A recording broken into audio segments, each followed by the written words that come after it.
Welcome back to my channel, you guys. I am Lillian Yvette, also known as SavvyClickChick. And today I am so thrilled to have with me someone who's becoming a really dear friend because of the stories and the vulnerability that she's been able to share with me and I've been able to share with her. Before I introduce her, I wanted to give you guys some context. So I posted something on Instagram a couple of weeks ago, and it was all about confidence and the fact that it's interesting how confidence looks good on all of us, but how we sometimes struggle with self-confidence. I know that I personally have struggled and continue to struggle in a lot of ways. And how the demise of my marriage in the last year or so really caused me to do some reflection and made me realize that my confidence isn't really where it needs to be, as well as the fact that sometimes when you are spending so much time taking care of other people, you are neglecting yourself and you're not doing self-care, and you should be calling bullshit on situations that are mistreating you, but you don't. So I posted this post, and almost immediately, it was really interesting. Vanesa DM'd me, and I'm gonna introduce you to her now. Her name is Vanesa, and she's such a lovely young lady. And she DM'd me out of the blue and literally said, "This message came at the perfect time." She's like, "I just went through some things, and she didn't say she was struggling, but I could read between the lines and tell that there was something going on." And I said, "Wow, I'm glad that this resonated with you. I hope everything's okay." And she wrote back something else. So we're basically DMing each other. And at some point, I'm like, "Give me a call," and she did. And her story, your story, was so powerful that I held it together while I was talking to you and while you were sharing, because I felt that that was the least I could do, was just to hear you. But as soon as I got off the phone with you, I just started bawling. It impacted me that much. And you guys need to know that I don't know Vanesa very well, so for you to be vulnerable like that and share your story with me, I think that was part of it. I'm getting chills even talking about it now. But and I'm trying again I'm getting weepy with it.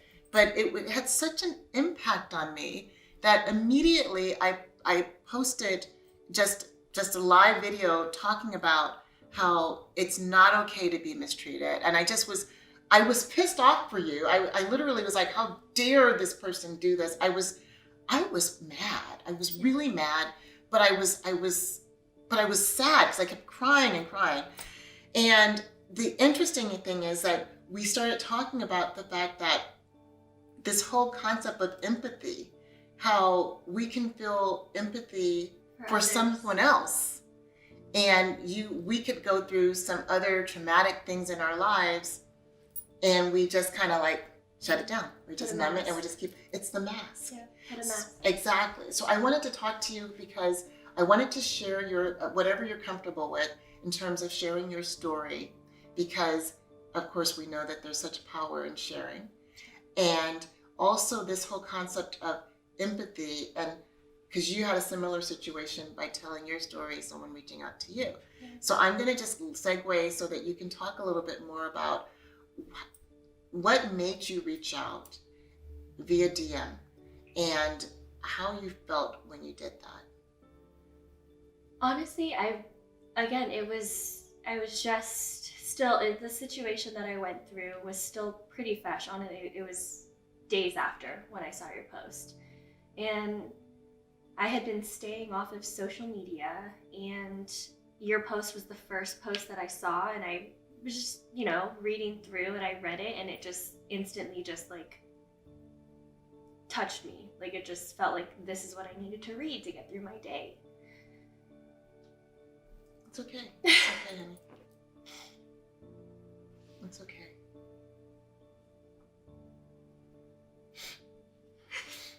And whenever you're ready.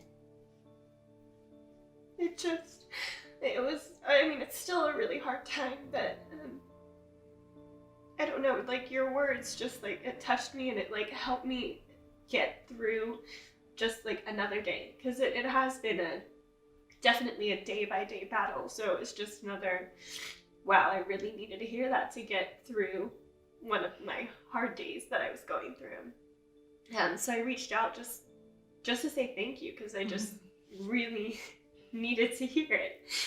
And then you reaching out to me after that, and then our phone call, I just, family members would tell me it's okay to share your story. The more you share it, the more it does become real. The more that when it comes time to, for me, my situation, I'll be going to court. The more you're comfortable in sharing that story, the more powerful you'll be when you have to stand up and defend yourself in court.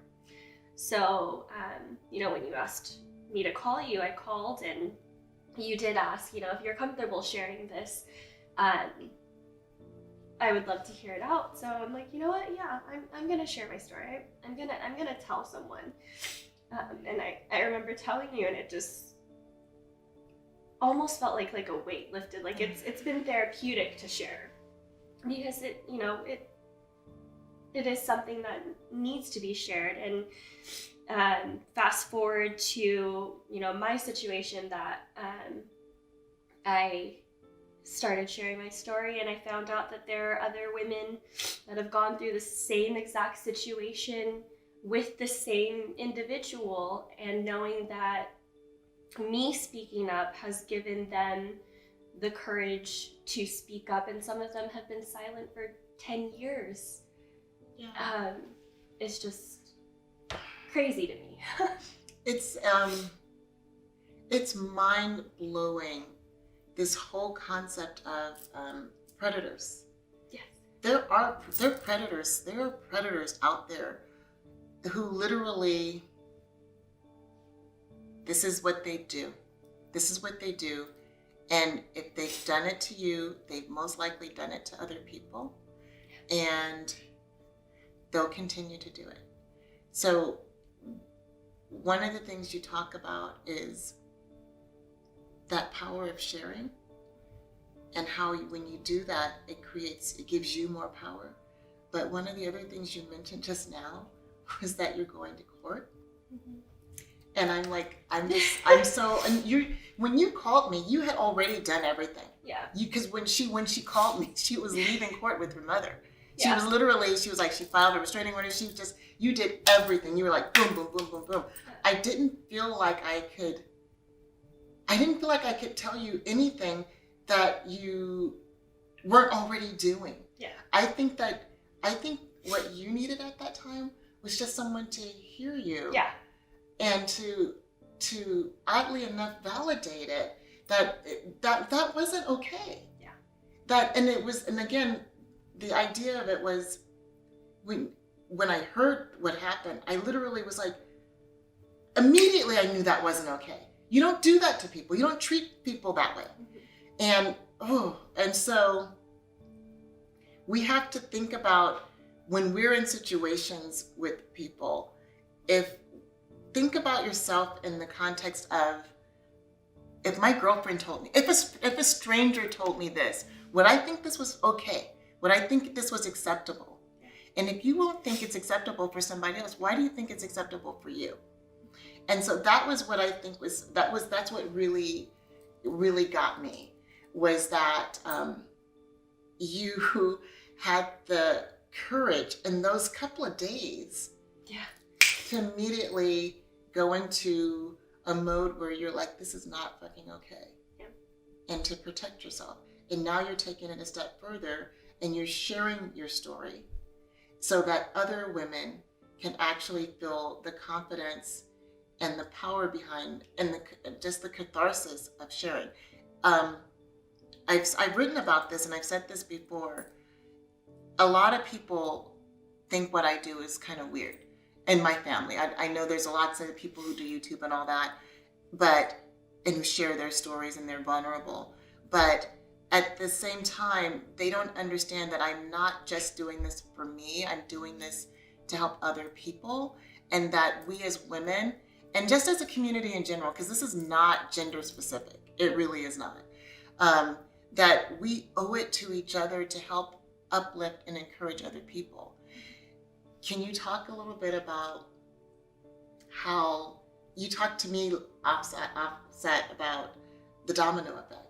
Yes. And how my post impacted you, and then how what you've been doing has impacted some others. Yeah. I mean, after our conversation, I then felt the need to share more.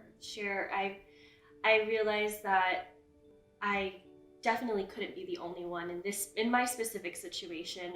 Of course, this is an unfortunate topic that happens to a lot of people, so sadly. Much more often than we think. Exactly. But specifically, I knew that there were other victims with this specific person. So I reached out on a whim and just through DM shared my exact incident with this person and let them know if they had a similar incident. I would love to talk and see if there's any way that we could help each other out, or just be a support system for each other. Through that message, I've now had multiple women reach out for the same individual, just saying that they went through the exact same things, and to know that there were even patterns with this person that I didn't see, but now looking at their situations and my situations, that it's like a serial situation. And again, just a domino effect of them sharing, you sharing with me sharing with them. And then more and more women, they would reach out to someone else that they knew dated this individual, and, if you're willing to speak out. So now we're all in this case together, and luckily I do have them, and they all are going to be speaking out with me against this person, and hopefully that helps our case. You're jamming. Yeah. No, you are. I hope you give yourself some credit for what you've done, and the fact that you are a young woman who is standing up for herself. And because of you, hopefully this person will not have the power to continue doing these sort of things. Yeah. Yeah. We have a voice. I don't know why it's so. I don't know how it happens where we silence ourselves. Yeah. I don't understand. I don't understand it. I don't. But I went to this little conference recently, and it was all about.